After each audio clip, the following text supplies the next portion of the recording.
Welcome back to Forbidden Knowledge News. I'm your host, Chris Matthew. Today my guest is Stephen Kelley.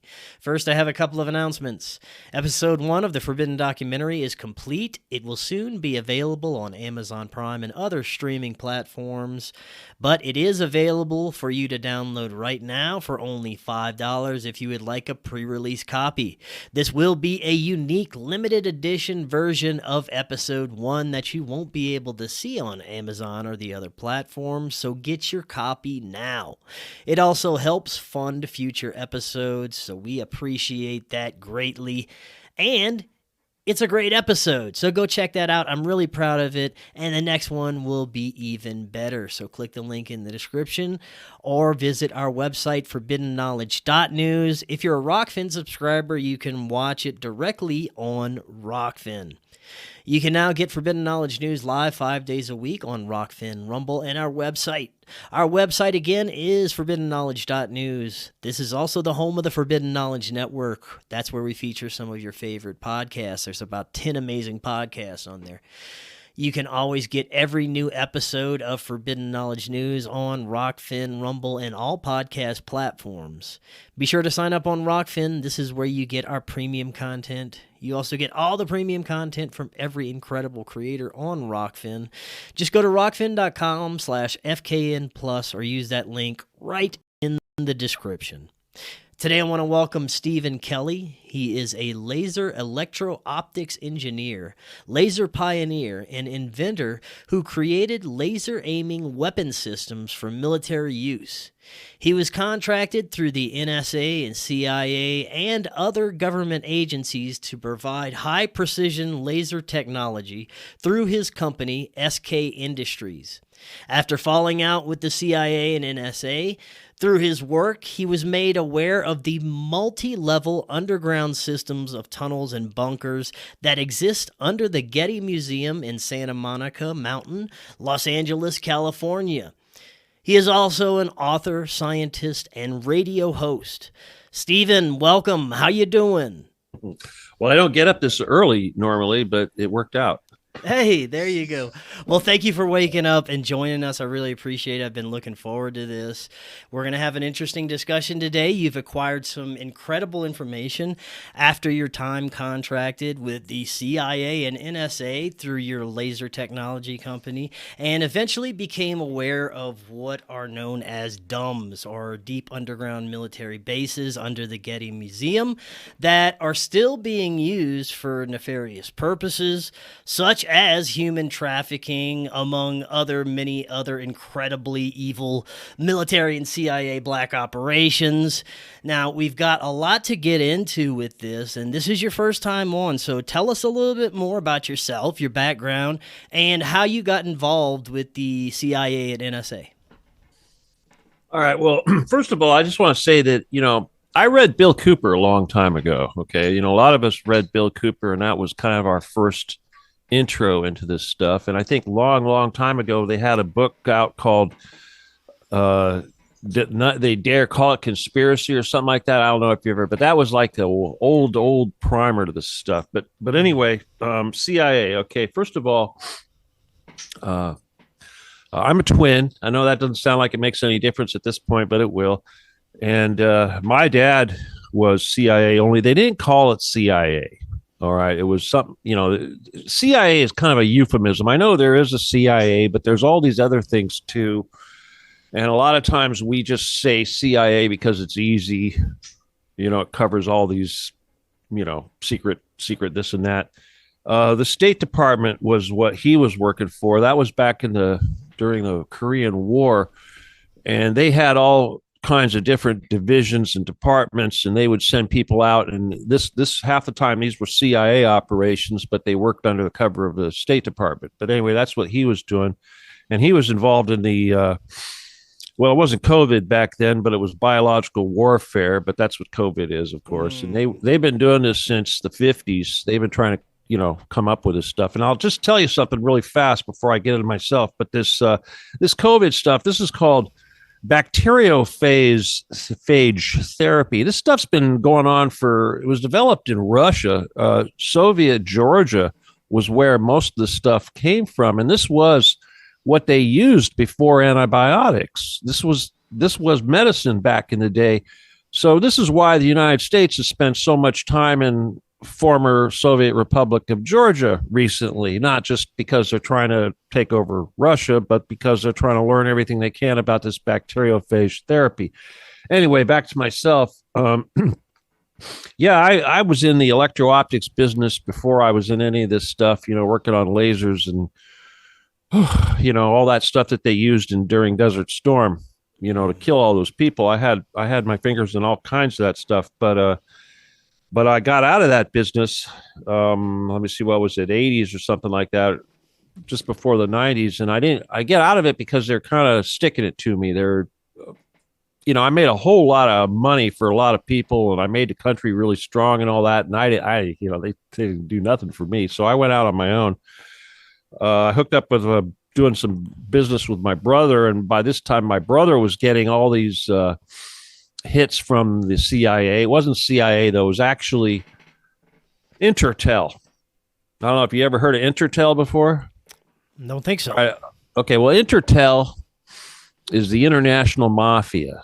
Okay, it's like the group that is the head of the international mafia.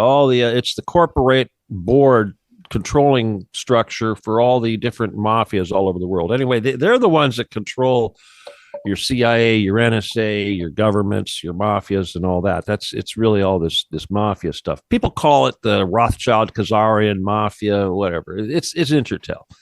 Anyway, he got recruited by them. Okay, it was a guy named Don Nixon, Richard Nixon's nephew. Okay, now Richard Nixon's nephew, Don, as they called him, he worked for Robert Vesco, who ran Intertel. So he was like the number 2 man in Intertel, and he recruited my brother, and it turned out they were actually looking for me. But we didn't know that. I was always trying to figure out what the hell they wanted. I thought it was just the laser stuff. I thought, oh, wow, they're really, of course, yeah, sure, they're interested in lasers. The technology was alien technology. So anybody that was picking up on it, they were, putting a lot of tabs on. But it turned out that really wasn't it. It was something much deeper. And I thought, well, maybe it was because of my dad and what he did. And that's true, because they do have a legacy system. They recruit within the family. Once you join, you don't really get out. I mean, if you want out, they're going to take your children. They're going to get you. They're going to get the blood one way or another. So they got both of me and my brother. And we were working. First thing we were doing was trying to arm Saddam Hussein. They wanted Motorola radios and all kinds of stuff. Eventually, they got to phased array radar systems, and that's when the FBI got involved and shut that down. But that was my first experience, and then we got involved with the NSA. Of course, I didn't know it was the NSA. I thought it was the CIA, and that was the Ollie North gang. I didn't know it was the Ollie North gang until several years later, when the CIA actually told me I was working for Ollie North. But that was the whole Nicaragua Contra thing, and the lasers were going to them. Okay, because a lot of that fighting took place in the jungle, which is a very, lasers work really good in the jungle. It's dark, right? And eventually that led up to, was it Operation whatever, Desert Storm, or when they invaded Kuwait, that whole Kuwait business. So my stuff saw a lot of action in Kuwait and eventually Iraq. And I was, when I left those guys, they were just trying to screw me over, ship me off to Area 51. They knew, everybody knew more than I did. They knew what I was going to do before I did it. They knew they knew about stuff I was going to invent before I invented it. And they thought my brother was the big inventor guy. It turned, so they kind of screwed up. They went after the wrong guy. But eventually we got hooked up to the Getty, and that's because the Getty it's a big NSA base, and there's NSA bases all over the place. But this is a really big one, and it's a really important one, and I didn't really understand just how important it was, but well, let's just put it this way. I mean, we eventually all this stuff gets away from the lasers and the guns and gets into all this psychic stuff, because that's really where we're at right now, and that's how we do battle. It's really that's everything. And it was when I finally got really close to these Getty people.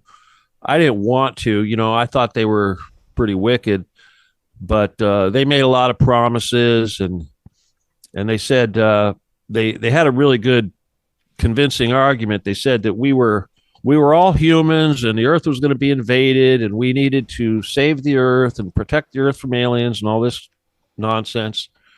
So they got me on board to make weapons or invent weapons, come up with weapons systems that they could use to fight these aliens. And, that was kind of what I used to do. I used to make secret weapons and come up with stuff like that. So this wasn't too strange.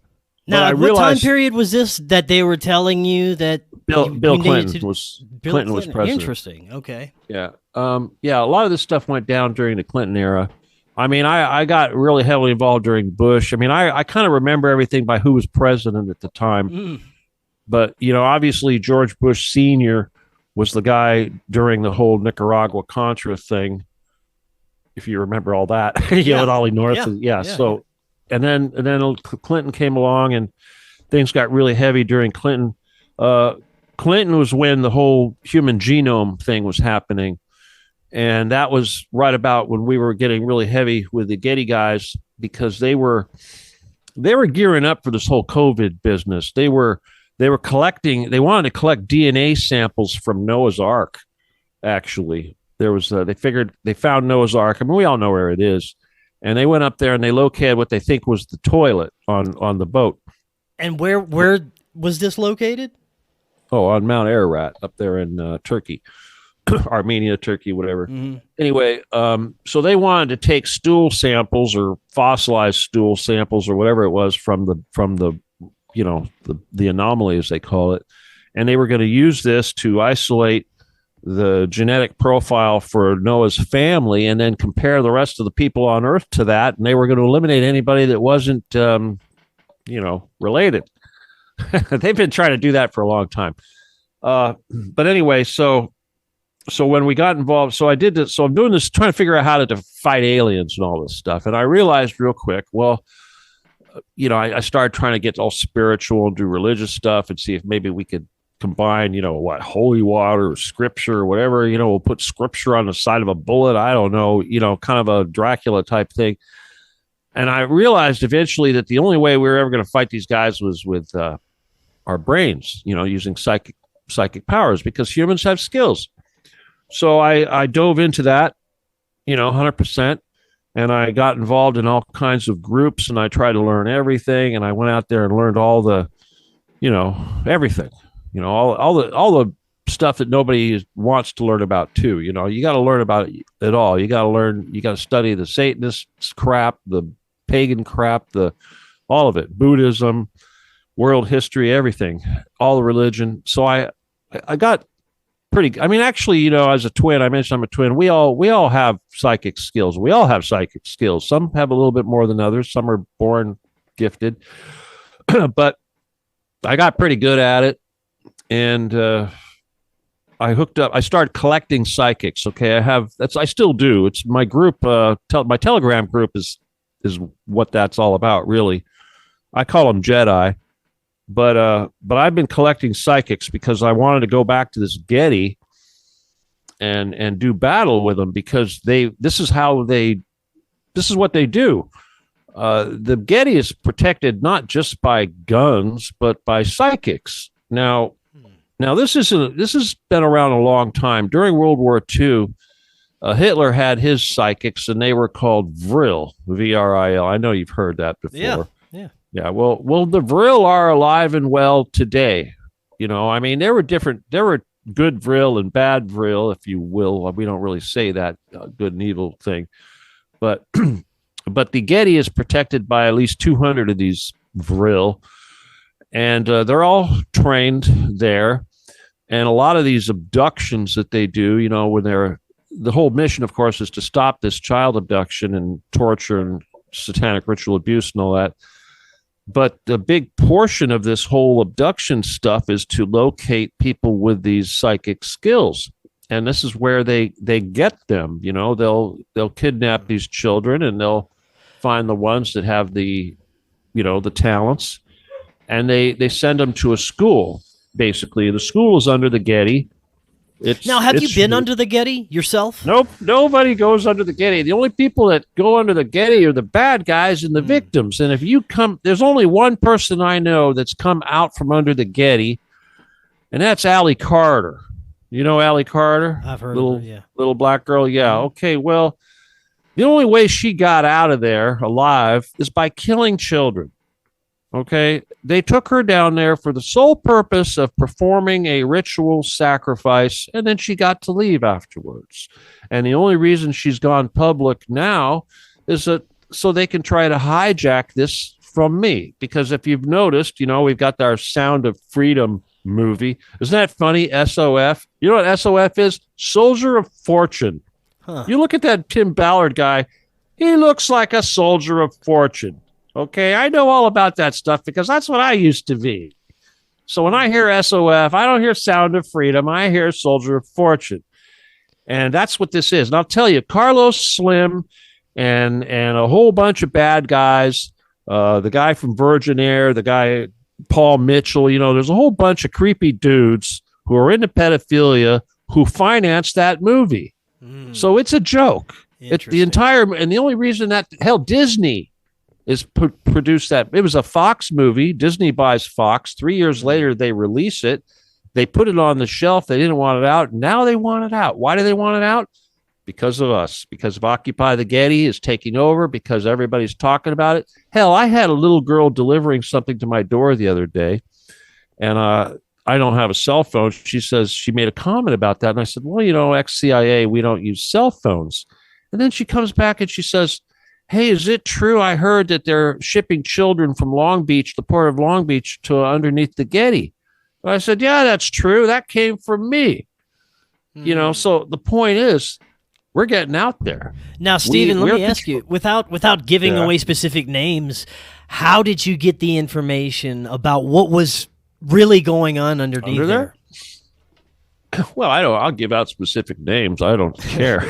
People have died. Whatever you want to give out, my friend. They can't kill me. I mean, seriously, they flat out told me to my face that they can't kill me. Okay. Yeah. I mean, the Getty, the trust fund manager of the Getty sat down across the table from me at dinner and said, we can't kill you. You're protected.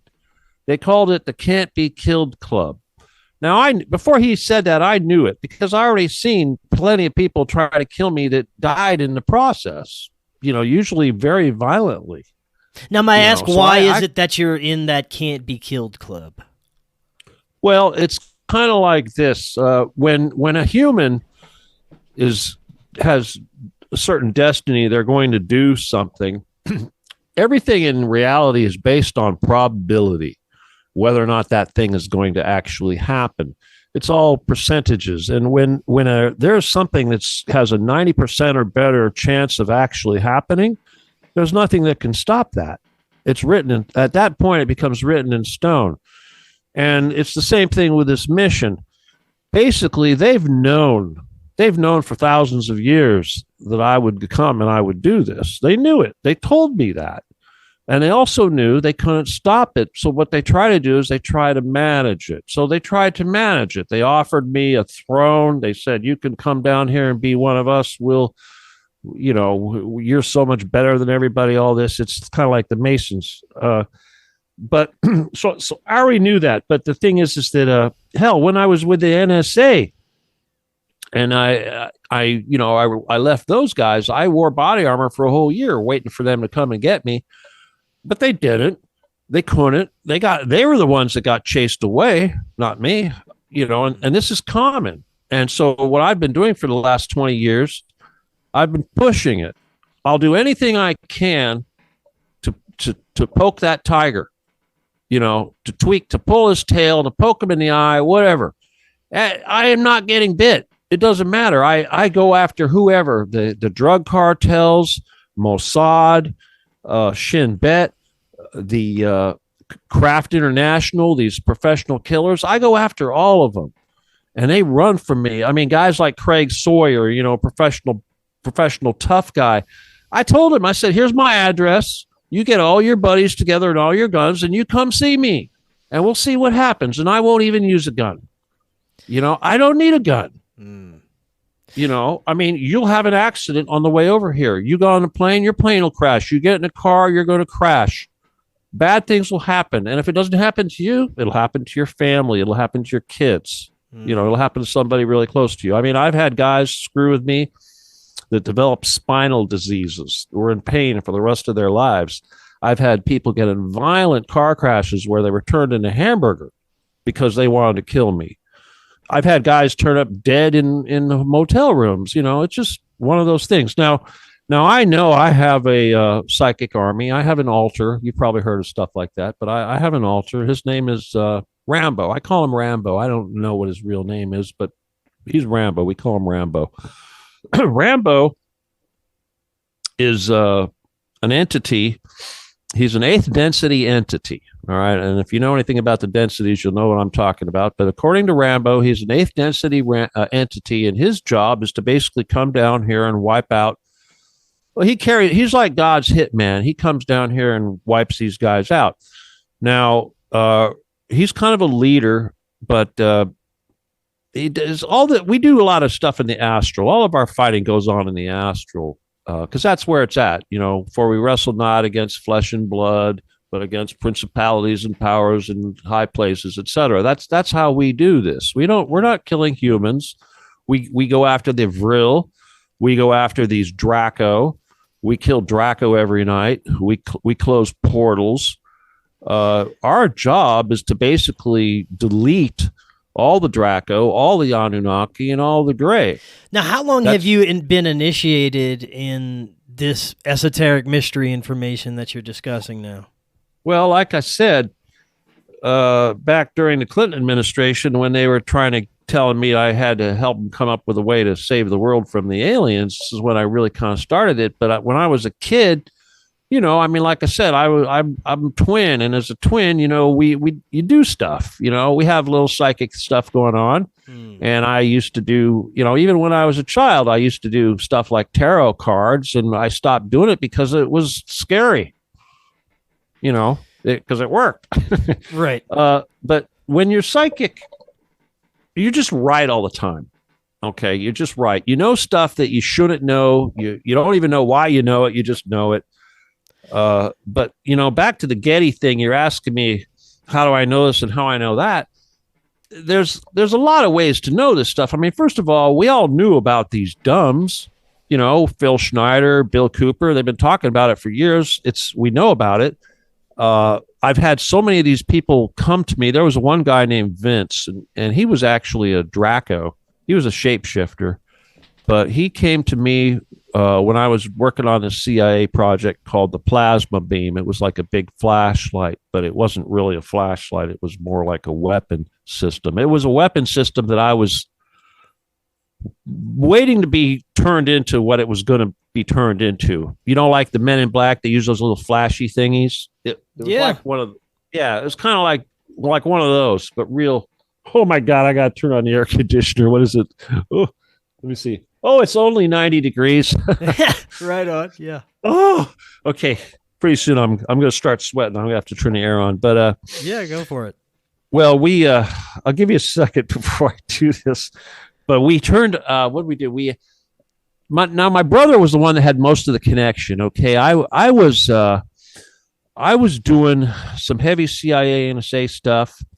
And he was too, but he kind of got out of it. He wanted to pursue other things. So he turned a lot of it over to me because I had more experience with dealing with government stuff. And I was the gun guy. We're kind of like polar opposites. And that's a whole other story in itself. But back then I was like a masculine caricature.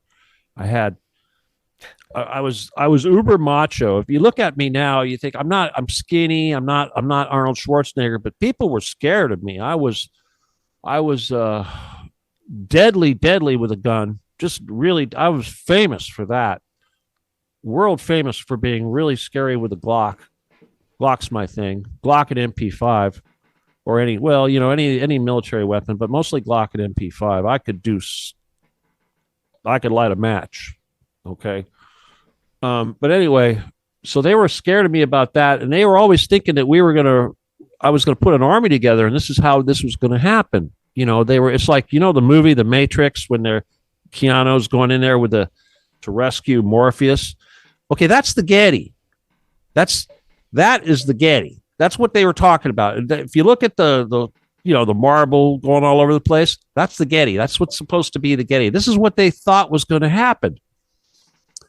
Instead, I put together an army of psychics. Instead of an army of guys with guns, which is what was the original plan, we turned it around and put an army together of psychics. See, because back in those days, I had body armor that went down to your knees.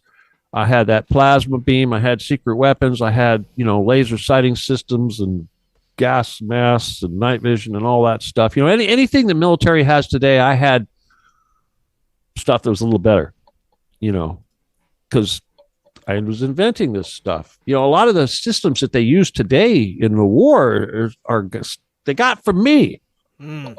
Do you think that from a young age you were led and possibly groomed to go in a certain direction because of your family? Yeah. Of course. Well, everybody does that. Everybody is groomed. Everybody is planned. You think that you pick the job you have? No, they picked it for you. They pick what school you go to, what you learn, who do you hang out with.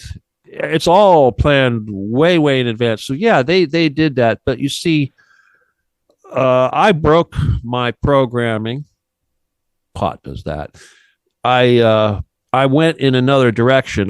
Back in 77.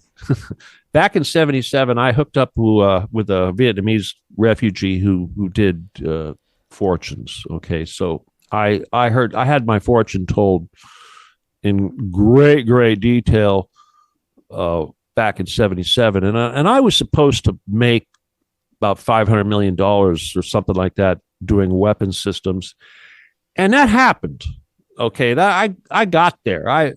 When in 77, I thought, wow, this is never going to happen. This is crazy. But in the 90s, we see, what was it? Early 90s, I think it was. I actually did develop a weapon system that the Army was going to put on every single gun. Mm. They were going to order 700,000 lasers from me. They were going to be about $1,200 a piece, but they were, that's like half of what they would have got from the CIA supplier. But I knew then that I couldn't do it. I was so much blood, and this is kind of one of the reasons why I'm doing what I'm doing now, because of the blood, all the people who died, especially in Iraq and places like that, places where my stuff was being used. Iraq was like very painful for me, like the road out of Basra, when they wiped out 400,000 people in 30 minutes. You remember that? Yeah. Well, that was very painful for me. Hmm. That hurt a lot. I couldn't sleep. That was like a great disturbance in the force.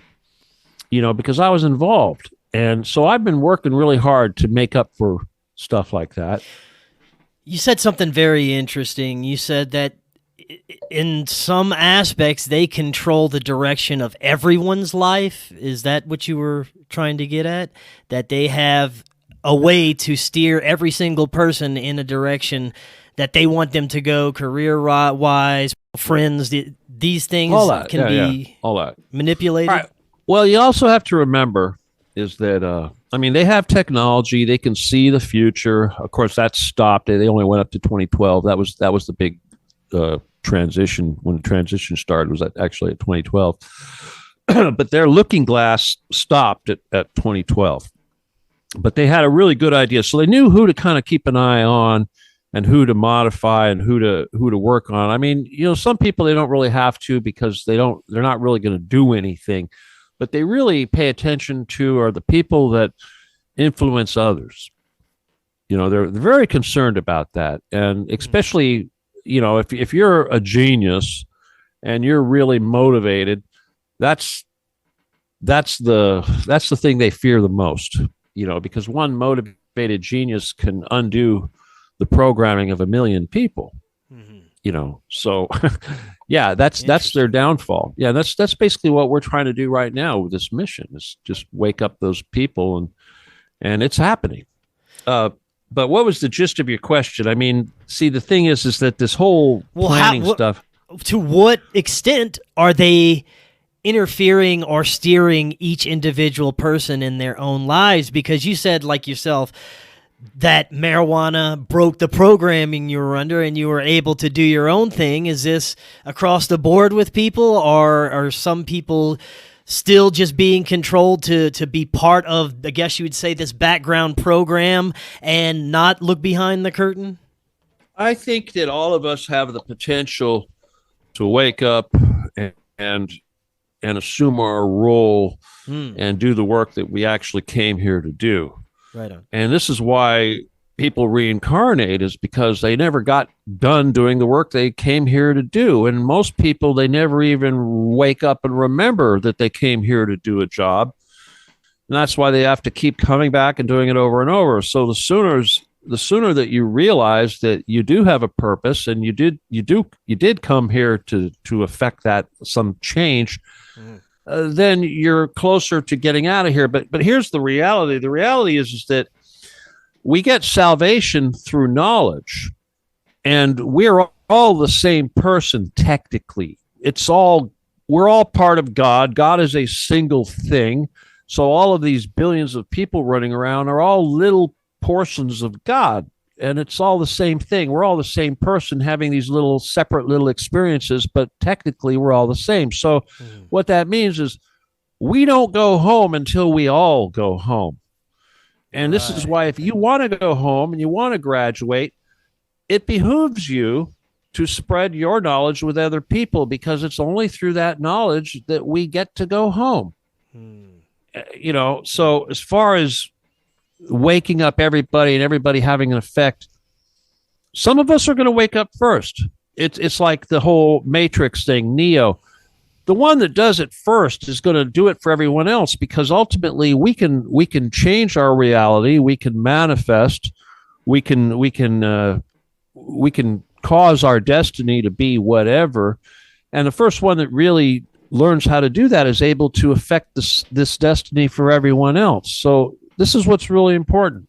And we all really need to learn how to work together and stop thinking that it's a competition, because it's not. And the other thing that's really super important that you've got to learn during this wake up process is that there's no such thing as evil, and good and evil.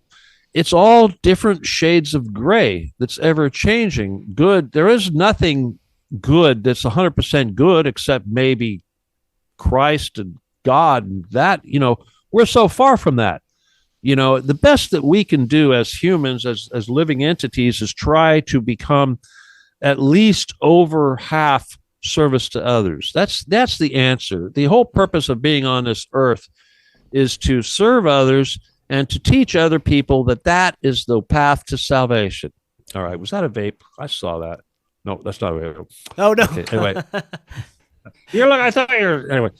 Some guys do that while I'm on the show. They'd be like puffing away, and I'm like, "Hey, that's not fair." Yeah. No, anyway. I'll at least wait till after, but all good. Yeah. Okay. So, all right. So, based on what I just told you, what would you like to hear me say? So, I want to know the extent of the advanced technology that's hidden from us. I always am under the understanding that it's possibly 50 to 100 or beyond years than what we were ever presented to the general public. Some of the military, industrial, and black technology that's existing out there could be many dozens of years ahead of anything we understand, and I'd love to hear what you know about it. Well, we all know about Tesla. And we know that Tesla technology is at least 100 years ahead of what back, 1800s, we had free electricity. And, anyway, that's all down there. That's there. They've got that.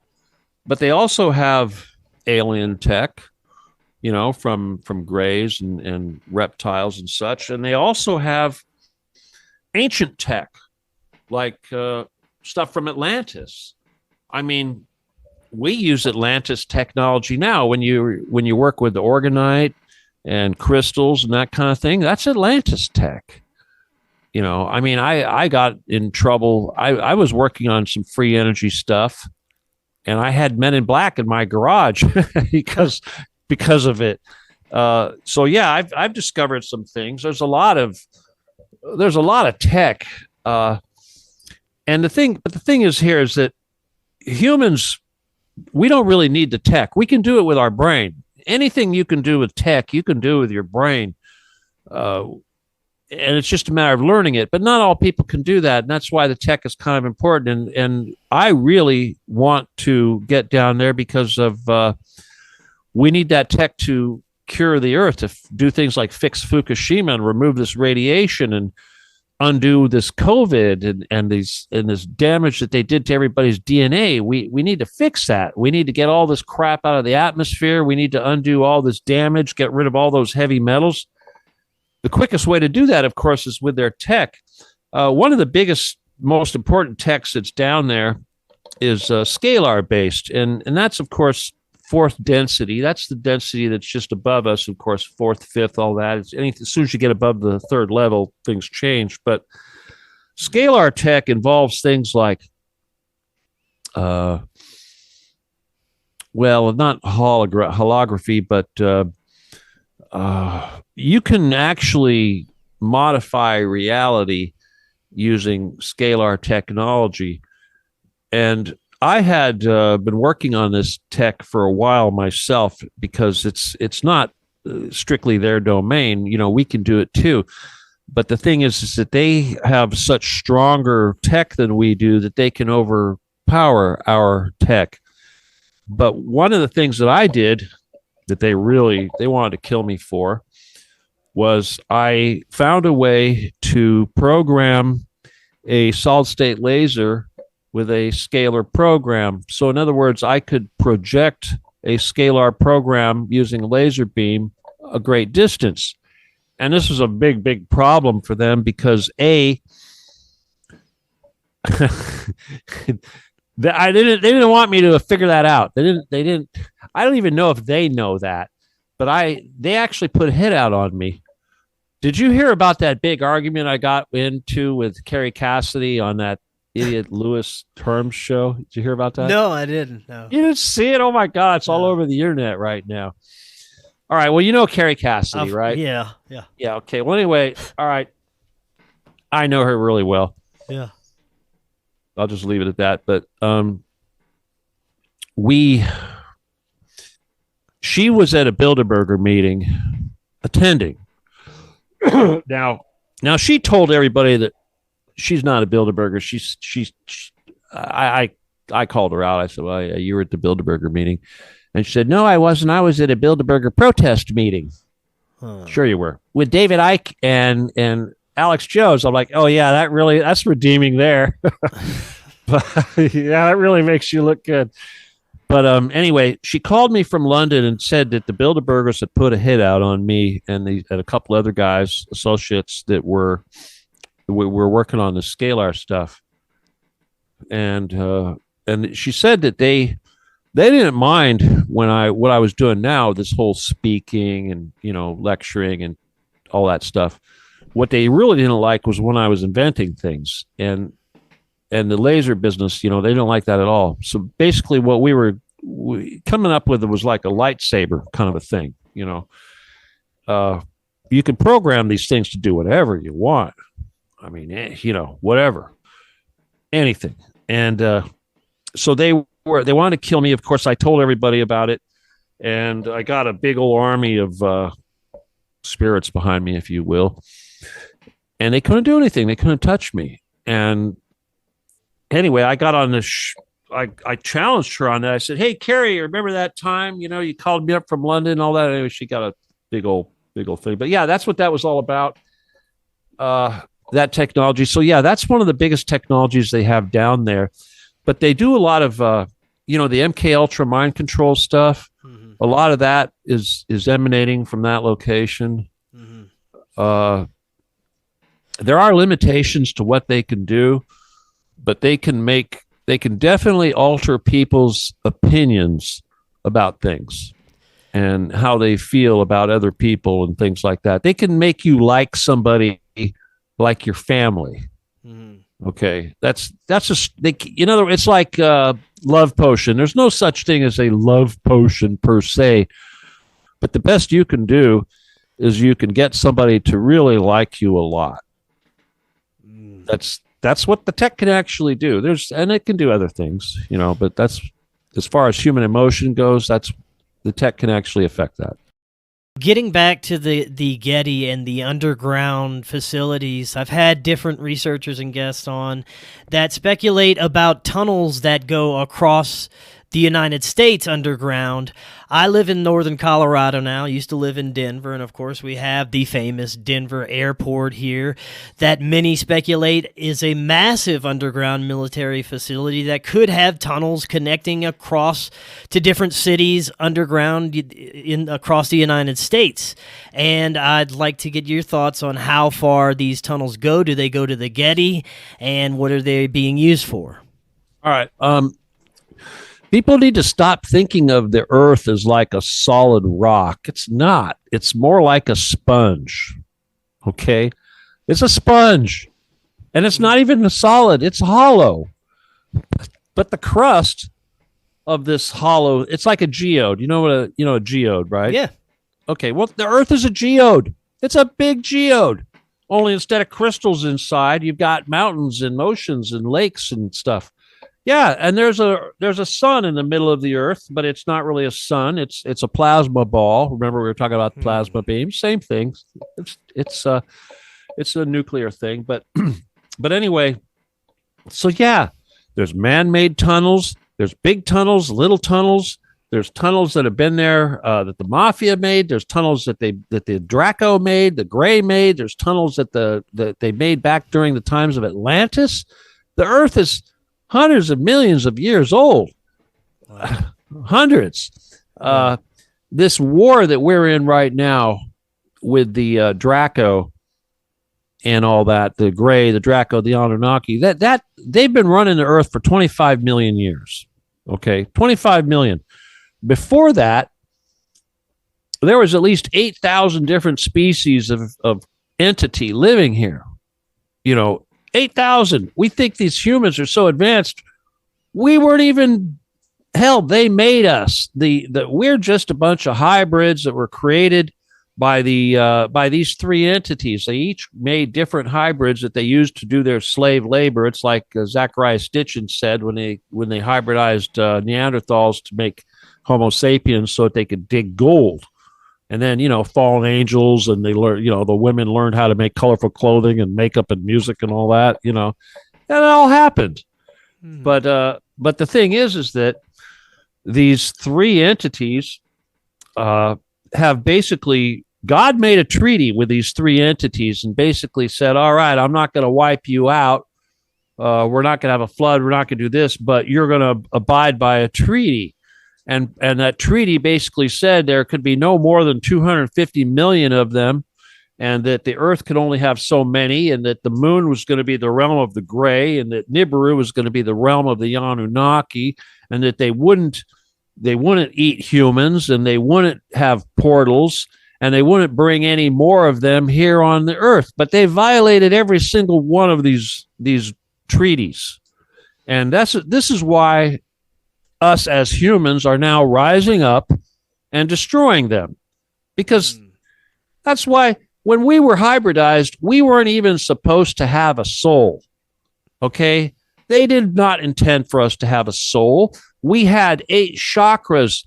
They bred the 8th chakra out of our bodies. So we only have 7 chakras now. They did that thinking that this would disrupt our ability to communicate with Source. They didn't realize that we would be born with souls, and we would have all these skills and everything, just as if we were coming directly from Source. To them, we're synthetic animals. Okay, but joke's on them, because God is going to use us to wipe them out. So after 25 million years, those three entities are going to get genocided.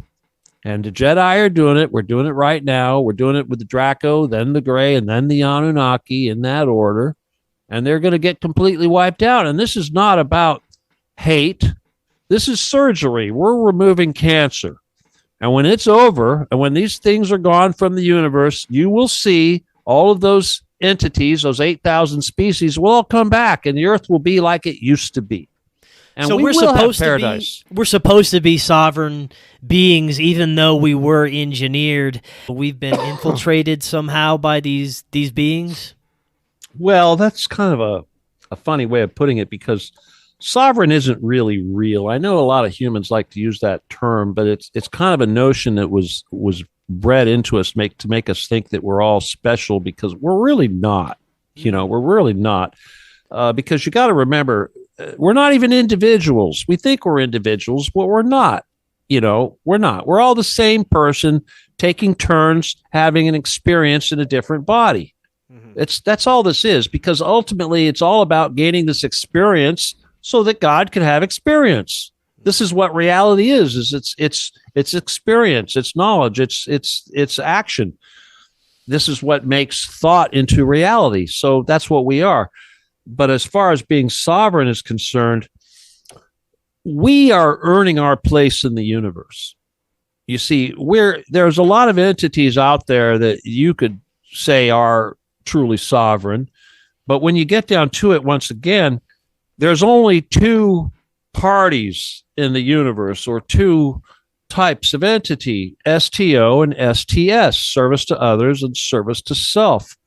So there's a lot more service to others out there. That's the way to go. But the dark side, Luciferian, whatever you want to call it, fallen angels, all that, that's the service to self. So it's a big competition to try to recruit. And our job as humans is to try to teach people that serving others is the correct path. But as far as this sovereign thing goes, you remember, we were created as slaves. We were never sovereign. We're slaves. The very fact that we have a soul and we can have a connection to source wasn't supposed to be there. But that's a little trick that God did to basically plant the destruction of these entities. So the very slaves that these entities were created are going to be the vehicle that God's going to use to remove them. Finally, after 25 million years. What do you think is the real agenda behind mainstream disclosure, the government agencies that are supposedly researching what's behind the UFO phenomena, these Pentagon departments that are supposedly looking into it, and then in turn the mainstream media is reporting on it? It's now okay to talk about UFOs. There's a lot going on that's being presented to the public in a certain way that this could possibly be a threat. What is your idea and understanding of what's really happening? First of all, beam ships are real, okay? And so-called aliens are real. Although alien is a very condescending term, because we haven't even been here for very long, and we're calling the guys that have been here forever the aliens. It's stupid. And I'll tell you, it's just like I told Carrie Cassidy. She's paid to talk about aliens and stuff to make us all look stupid. I always thought that, but yeah. That's true. Yeah. Because the thing is that just, of course there's aliens. Of course there's all kinds of things, but they use this information to divide us, to make us look insane, which is stupid. And this is one of the reasons why I'm so effective, because I'm obviously not insane. I mean, my God, seriously, it's like when you reach a certain level of education, it's sort of hard for people to pick a fight with you. But anyway, the thing is that this disclosure stuff, government's a bad word. There's no such thing as a government. The people, my God, this business that we have with the undergrounds and the satanic ritual abuse and all that, it's all the government. It's the government. It's always been the government. And this concept of sovereign nations, it's a joke because all these little sovereign nations with their little borders and all that stuff, all you got to do is go underground, and there's no sovereign nation. There's no borders. It's all one big thing. So like you talked about these tunnels, yes, they go across the entire United States. They go under oceans. They go from Australia. They go to the center of the earth. There's the whole world in there. Area 51 has got an elevator that goes down, 800 miles. It's the crust of the earth is 800 miles thick. You go down 800 miles to get to the inside of the earth, basically. And gravity and the so-called metal core and all that crap, that's 400 miles down. Then you pass that and you go in the other direction. It's a big ass joke. But here's the thing. What's really important, and this is really the reason for my Occupy the Getty mission, is because we could spend our whole lives trying to understand these things and learn this stuff and fill our heads with all this information. And what good is it going to do? Is it going to change anything? No, it doesn't. The only thing that we need to know is that the key to ending this evil on earth and bringing about this paradise, this transition, this thing that we're all been talking about for thousands of years, is to basically expose what they're doing underground. And the only way to do that is the Getty. And they already know we do it. And that doesn't mean the Getty is the only bunker. There's bunkers all over the world. But this one particular bunker is the throne for everything. And it's where the most heinous stuff is going on. And it's the most opulent and luxurious, and everything's covered in gold. It is the throne for the crown. And as far as humanity is concerned, the crown is in charge. It's been that way since Runnymede, since King John and the Magna Carta. Ever since the Magna Carta, the crown has been running the world. And sure, you say, yeah, the Rothschilds are running the world, but the Rothschilds infiltrated the crown. You want to run the world, you own the crown. You own the throne. And this is why we're taking over the Getty, because that's where the throne is. That's the seat of power. If we can take that Getty and we can take that seat of power, it's all over, because whoever owns that seat of power has the power. And that's my plan. And I know it's probably a very dark topic to get into, but it's very important that people understand what exactly is going on underneath the Getty. You hear rumors of child trafficking, sex trafficking, very dark military black projects and experiments, MK Ultra. From your understanding, what's happening under there? Well, it's a big place and it's happening all over the place, but at the very least, it's a blood orgy. It's a blood orgy. I mean, Satan loves blood. The service to other entities, like the 4D entities, your Draco, reptoids, and all that, they need the blood. They require the blood because they are higher level density, and as a higher level density entity, they are higher in spiritual. They're half spiritual, half physical, so they need physical nutrition and they need spiritual nutrition. And the adrenochrome is a physical representation in the 3D of loosh. And loosh is the thing that they are actually collecting. It's what they feed on. And loosh is negative human emotional psychic energy. Negative human, anyway, it's when you have hate and fear and loathing and all these horrible experiences, pain. Mm-hmm. That's loosh. Mm-hmm. So this is what they do when they're torturing these children. They're doing it to maximize the quality of the loosh. It's not just the adrenochrome. Sure, there's humans that take adrenochrome, but it's the loosh is what they really want, and they got to have it. And we are a loosh factory supplying these entities in the universe. And here's the thing: there's not that many of them out there. I told you there was 250 million of each one of these things. Typically, in any kind of planet system, there's only going to be roughly 200 million entities on that planet. And the reason why is because of the maturation of the soul. We all have, as I said, we're all the same person. We all have the same soul. We all go to heaven at the same time. We all graduate at the same time, which means that if there's too many people, it takes too long to get there. And this is the problem with overpopulation, and this is why the Illuminati want to kill off so many people, is because when we overpopulate the world, it's like, imagine you've got a world, you've got 250 million people, and those souls are mature and they're ready to graduate because they've been here for so long. And all of a sudden you add 7 billion immature souls that have zero life experience. And now those other souls have got to wait for everybody to catch up. So that's the problem, is that we all have to catch up. And the more of us there are, the longer it takes to catch up. That's why they want to kill us. Well, we don't have to kill everybody. We could just teach them all and make them all catch up. Now, that's exponential.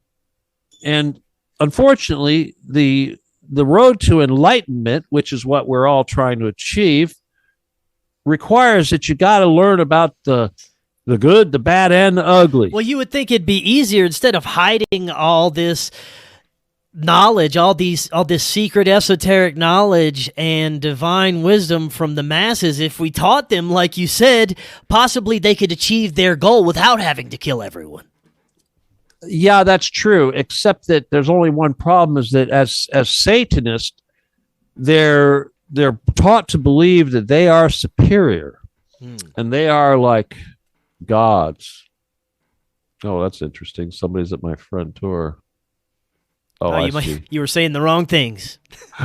Well, I had the FBI show up at my door a while back when I was on an interview, and that didn't go very well. I always make sure the front door is locked. Okay. Anyway, it's okay. No, it's all good. Now, I want to get your thoughts on human cloning and the possibilities with this. There's lots of speculation that clones are inserted into very high-level positions, celebrities, things like that. What is your understanding of how advanced this is? Well, God bless Donald Marshall, but I don't agree with him at all. Okay. All right, right on. I regret that he had to go through what he went through, all the trauma and everything, and that has a lot to do with why he does what he does today. You know, because trauma is what makes us do these things. But it's not like he says. Yes, there are clones. Yes, there are.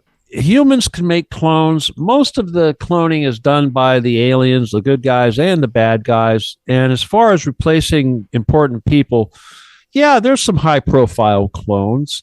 Hillary, of course, was probably the most famous. George Bush Sr.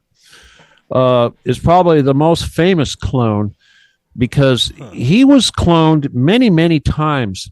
And what happens is that the enemy will clone the person, and then the good guys will come along. I say good guys, and then they'll make a clone, and they'll go back and forth with these clones. They'll keep replacing the clones, you know, and so and of course these things, they don't work very well.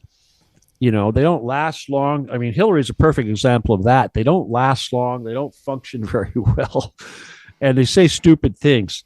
But it's not really like some people say. It's kind of like people that run around and try to say that all these actors and actresses are transvestites or transgenders or whatnot. You know, come on, man, as Joe Biden would say. Oh, sorry about that. No, anyway, but no, I know there's clones, but it's not like it is now. The biggest clones that you really got to look for. Like, for instance, in the UK, they have a big underground lab that is a cloning facility, and they make fake aliens. They make these EBTs, I think they call them, or whatever. EBEs? Yeah, EBEs.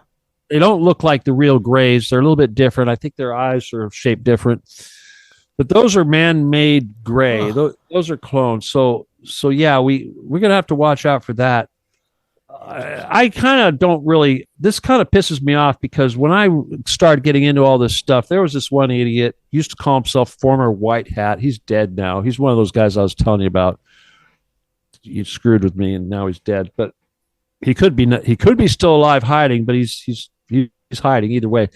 But he was the one that ran around. He was telling people that there was like 5 clones of me, and people were sucking this up, and like, which clone are you? I mean, my God, and then the fact that I'm a twin, of course, they're like, oh, he's a clone. He's a clone,